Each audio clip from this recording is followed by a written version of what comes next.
Yooyyaa ashama harka fuunee akkam jirtanii fayyaa qabdanii kabajamtootaa fi hordoftoota koo nagaa qaba galata rabbii silkeen koo gadi bu'ee akka malee akkam jirtanii nagaa qabdu ani nagaan qaba galata rabbii hin qorraa isinitti himuu hin danda'u uffata ofii mareen taa'aa jira jechuudha. So jirtu an nagaa kooti galata rabbii har'a egaa namoota ani qabadhee dhufee jalqaba irratti argitanii jirtu maaliif jara kana Maarree kabajamtoota hordoftoota koo maaliif jara kana qabattee dhufte maalirraa odeessuudhaa fi maalirraa argite jechuun keessaan hin oolu jechuudha. Asuma tura. Akkuma argitanii gama sanarra kanan isinii kaa'ee fi gama kanarra kanan isinii kaa'ee suuraan tokkumadha jechuudha. Suuraa kanarratti shakkii baay'ee shakkuu dandeessanii jechuudha. Shakkii baay'ee shakkuu dandeessanii. Shakkiin isin shakkitan maalidha? Shakkiin isin shakkitan maalidha? Maalidha? Seedoon ammallee waan deeme naaf fakkaatu jechuudha. Waan deeme naaf fakkaatu. Namni shakkitan jirtu moo hin jirtan? Suuraan asirra isinii kaa'e kana ilaalaa jechuudha sirriitti. Suuraan isiniif kaa'e sanarra sirriitti ilaalaa. Maaliin argee? Ani wanna takka yoon dubbadhu waan dhugaa jirtu waan ifa jirtu qofa dubbadha beektani. Immoo viidiyoo namaa takka gaafan ilaalu narratti barreerree bina abbaati maali kuni viidiyoo namaa takka gaafan ilaalu hanga dhumaatitti osoo hin ilaalin irraa dubbachuudhaaf hin deemu. Viidiyoo kana hanga dhumaatittiin taa'ite ilaali jechuudha. Viidiyoo kana hanga dhumaatitti agan ilaali keessaa maalan argadde Seedoon akka Yamaniin ammallee hin deeminitti arge jechuudha. Haa ta'u malee gaggeessitee waan deebite haa fakkeessitullee malee gaggeessanii waan deebi'an haa fakkeessanillee malee osoo isiin deebitee makiinaa keessa hin seennidha. Tokkoffaa osoo isaan deebi'anii makiinaa keessa hin seenin kaameraan dhaabate. Lammaffaa shaanxan Saayidoo bakka inni dhaabatee jiru argitanii jirtu. Shaanxan Saayidoo bakka inni dhaabatee jiru argitanii jirtu. Namni wanna kana xiinxaltanii viidiyoo sana keessatti ilaaltanii dhugaadhumaan qalbiidhaan yoo ilaaltan taatanii waan kana dhugaa jirtu isaa ni beektanii jechuudha. Wallahi ani kijibu.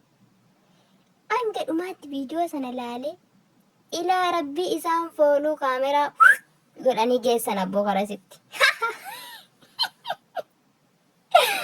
Yaa rabbi gooftaa kiyya. Qofa barbaadatteetti dhugaa waaqayyo kunoo laalaa suuraa asirratti ni ka'a kunoo laala. Shaanxan urufa dhaabatteetti. Kijibuun maaliif barbaachise? Maaliif barbaachise kijibuun?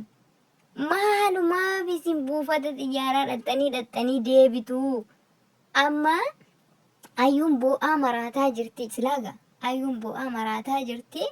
Ammas immoo ayyuun boossee marattee Seedoon buufata xiyyaaraa keessa seenee erga keessa seenee deebi'ee dhufe. In argitaniqa.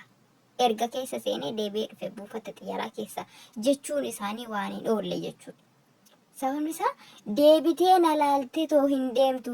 Maal obboleetti xiyyaa hin jennes malee ji'a tokko guutee eddas ilaaluu jalqabee maali edda walitti dhuftanii ji'a tokko kunoo laalmaan sagara kaanii yoo ta'e sabtoo wal biraan ga'anii yoo ta'e kunoo ji'a sadii moo erga wal laaluu jalqabdanii maaliin maal daqiiqaa takkatti si laalee deebi'uu maal si godha ayyuu ko lubbutiyya maal taate wabiin waadaa si galaa jira bara waadaa si galaa jira waan inni si godhullee yoon si gochuu baadhee si bira jira abshiirii yeroo rakkatteetti ani obboleessa tokkotti si bira dhaabadha si bira jira si jedhee waadaa si galaa jira.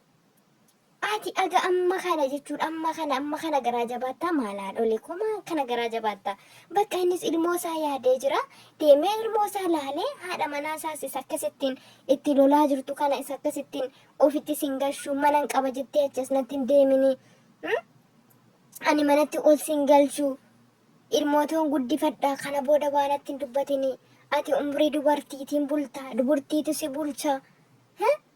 Innaa haati manaa isaa hangafa akkasittiin itti dheekkamtu sittiin dhaga'amu lubbu sittiin dhaga'amu haadhooti sittiin dhaga'amu maali garaa jabaadhu kaadhole garaa jabaadhu maal garaatti shaamaa wayisi kaani moo maal intala koo bishaantu garaa keessa si jira maqaa gooftatiin Garaa jabaadhu bakka garaa jabaadhu dhaqee ijoollee laalee haa dhufu. Maaltu si bohachisa maaltu si hirqisiisa akkanatti. Balaan butee akkanatti ijoo abbaan keenya bari ijoo kan nuti kan nu abbaa manaa keenya akkamitti dhiisnee dhufnee ijoo orma akkasitti hirkan wal fuudhee maraata. Numa abiddee nu keessa ibiddi isaan keessa jiru nu keessa hin jiru moo jaalalli isaan keessa jiru nu keessa hin jiru moo maanni maaf akkas nu gochuu didan nu taana qinaatii nu naqabee sammaa kana. Sammaa kana qinaatiin naqabee dhugaa waaqayyo qinaatiin naqabe. Mucaa jaallattee jennaan namsee dhuma dhabdee fi ilman jaalladhaanis ilman jaalladha bari hin jibba abbaa manaa kiyyan hin jaalladha garuu isa akkanaa miti baala gateetuun kunoo biyya ormaa jira gateetuun biyya ormaa jira dhugaa waaqayyo abbaan koo bari waaquma si eebbise seedoo dhugaa gooftaa waaquma si eebbise ani kanan jedhu wabiin waadaa sii galaa jira bar haadhootiyyaa ana akka obboleessatte mucaan seenaa ishii kaleessaa sana keessaa bahee jira jechuudha seenaa kaleessaa keessaa bahee jira. Ana akka obboleessatti ani si bira jira waan inni sii godhu waan ta'u wantoota biraa yoon sii gochuu dadhabe akka obboleessatti rakkoo keetti si bira dhaabadhee jira siin jedhaa jira. Habiibti maal barbaada obboleessa abbaa manaa tii gaditti obboleessi yoo si bira jiraate kun bara obboleessa akka obboleessa abbaa manaa keetti ilaali qaba. Wabiinooyu seedoon obboleessa kooti seedoon abbaa kootii jedhaan. Kanaaf iyyuu inni amma seedoo jala garagalee wanni inni balleessu tokko yoo hin jire jennee wanti yaannu hin jiru. Inni yoo akkuma obboleessa seedootitti bakka ati waa rakkate takkatti si gargaaree bakka ati silaa waa barbaadu takkatti si bira dhaabate malee jechuudha. Kanaaf iyyuu yaa haadhotiyya yaa lubbutiyya yaa ayyuutiyya yaa waan ofiitiyya si kadhadha. Mucaan damaa deemee ilmoo isaatii fi haadha manaasaa isa akkasittiin itti lolaa jirtu kana deemee yaa araarfatee ilmoo isaa si jaanaa argu meetara gaagga'i anumas siin jedhe meetara gaagga'i maalaadha koo maqaan balleessite dhugaa gooftaa maqaan balleessite muccunyitti natti bir na biraan deemini muccun gooftaa yesus maal abboo maali kun dhugaa waaqayyo maal ani dura sii lolaan ture ayyuulaan dhugaa dubbachuudhaaf jechuudha sii lolaatiin hin ture akkamitti dheengadda nuyyuu fuudhee isheenoo mushurraadhaa dharraa san baanee jedhee sii lolaa ture jechuudha garuu mucaan kun erga ilmoo isaa arguudhaaf akkasitti sii dhaaye ilmoo jechuun haadhotiyya waa hunda caalti dhugaa dubbachuudhaaf jechuudha. Ati dhugaadhaa waan ilmoo hin argatanii waan mi'aa ilmoo hin arginii fi sitti mul'atu siif hin galu jechuudha. Ilmoo maal akka taate gaafa ilmoo argatte immoo hin tsatsatta waan kana dhugaa siin jedha. Gaafa ilmoo argatte ayii jetta dhugaa waaqa ayii jetta gaafa sana akkasitti dhugaan ilmoo isaatiif bo'u deemee ilmoo koon ilaala jedhee yemmuu inni akkasittiin deemuudhaaf jiru yemmuu akkasitti kisaaraa meeqa isa taasise. Yemmuu akkasittiin buufata xiyyaaraa guyyaa meeqa deemee guyyaa meeqa irraa deebisee ilmoo isaarraa hambise. Edaa akkanaa jaalalli ilmoo. Edaa ilmoon akkana nama gootii jetta dhugaa dubbachuudhaaf jechuudha. Isa dhugaa sitti himaa jira dhaggeeffadhu.